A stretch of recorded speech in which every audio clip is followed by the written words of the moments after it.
Joining me now, Ohio Governor Mike DeWine. Governor, welcome to Fox News Sunday. Good morning. Good to be with you. Thank you. Okay, so let's talk about this abortion issue. Issue 1 on the ballots there.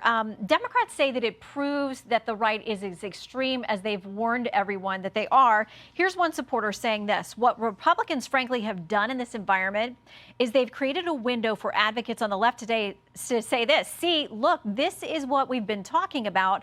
Our greatest fears, our nightmares are coming true, and this is our time to stand up and fight back.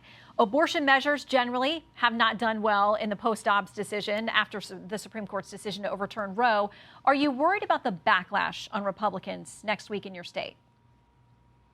No. If you look at issue 1, it's a radical proposal, and whether you're pro-choice or pro-life, it just goes much, much too far. It would enshrine in our Constitution the right to have an abortion up until birth, so at any time during the pregnancy. The second thing it would do is really threaten a law that we've had on the books for many years that requires parental consent if we're dealing with a minor. So the lawyers who wrote this were very mindful for what they were doing. It is a radical proposal. It does not fit Ohio, and that's what's going to be voted on in 2 days. Okay. So, yeah, sure. I was going to say, so let's read some of the language of this measure.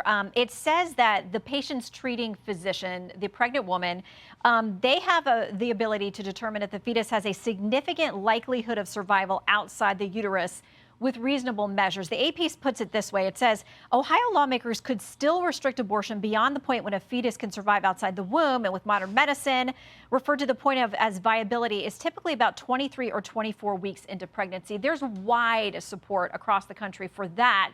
There is still the issue of viability. Critics will argue that what you're saying is it's not true that it's up until the moment of birth. Your response? No, that's just absolutely not true. Constitutional scholars who have looked at that certainly have a very different opinion. First of all, the viability question will be determined by the person performing the abortion at the Planned Parenthood or wherever that is being done. So that's the person who's going to determine it, and there's no review of that. Second, there is a wide exception written into this law, which talks about the health of the mother. The Supreme Court of the United States has defined this extremely broadly. It can be, health can mean something having to do with her income. It can have something to do with how many children she has. And again, it is the person performing the abortion in that clinic who's going to make that determination. And there's no review of it. So as a practical matter, they were very mindful, the lawyers, very mindful of what language they were using. This allows abortion at any point in the pregnancy. And that is just much too far. We've had on the books, for example, in Ohio, a law that deals with partial birth abortion and prohibits that. We had a doctor in Dayton, Ohio, who was performing these. We stopped that because of the law in Ohio. This constitutional amendment, because it is a constitutional amendment, not just a law, it would be a constitutional amendment, would trump that law as well as it would trump the parental consent law. So a proposal that is just way too far. And again, whether someone is pro-choice or pro-life, this is just not where the majority of Ohioans are.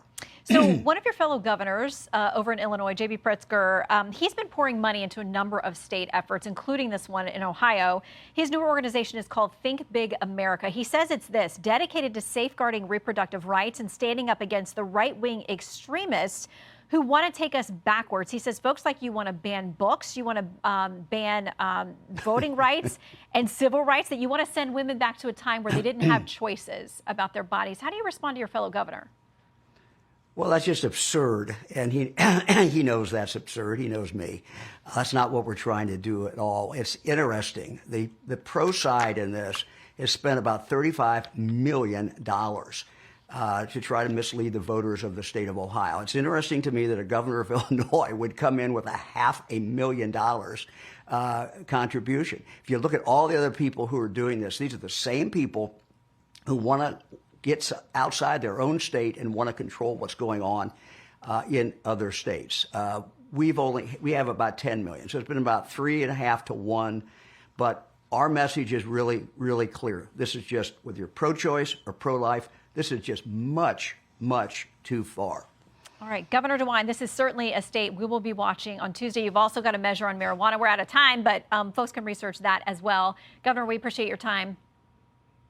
Good to be with you. Thank you very much. Hey, Sean Hannity here. Hey, click here to subscribe to Fox News YouTube page and catch our hottest interviews and most compelling analysis. You will not get it anywhere else.